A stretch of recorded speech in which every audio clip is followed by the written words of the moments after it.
عن أبي أمامة رضي الله عنه أبو أمامة وسمعت النبي صلى الله عليه وسلم يقول ما دا پیغمبر صلى الله عليه وسلم دا خبر اوریدلی دا من اوى الى فراشه طاهرا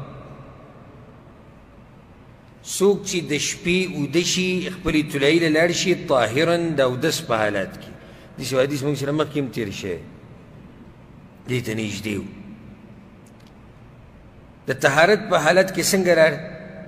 یې تیمم کړی دی او یې چاردام کړی په اوبو باندې وذكر الله او الله یې را یادو د الله ذکر یې کو هغه اذکار یې وي چې کوم د شپې دي عام ذکر یې د الله کو حتى يدركه النعاس خوب پی راغی د الله په ذکر کې مصروف او څه پی راغی خوب پی راغی لم يتقلب ساعة من الليل يسأل الله فيها خيرا من خير الدنيا والآخرة دا سړی چې وده شو او د شپې که هر وخت راپاڅېد هر وخت راپاڅېد او د الله نه خیر وغوښتو یا د دنیا د آخرت الا اعطاه یا الله به وله ورکوي دا حدیث امام نووي راوړی په کتاب الاذکار کې ابن السني م راوړی دی امام ترمذي امام نسائي م راوړی دی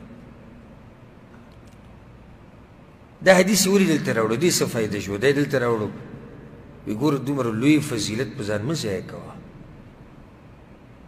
شپې مانځه در پاسه د الله نه څه غواړه د الله به درکوي اوس دې چې ویلي وي خیر که غواړې که د دنیا او که د آخرت ستا که د دنیا مسله د الله ته یې بیانه که که د آخرت ته بیانه که هر یو دل الله حل کوي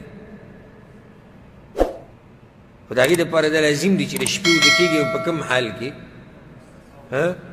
طهارت په حالت کې به وده کېږي او دویم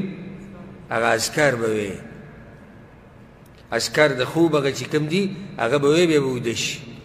بلکې ته هر ټیم راپاڅېدې او د الله نه دې څه وغوښتو او مونځ دې وکړو تهجد الله یې ځنه قبلوي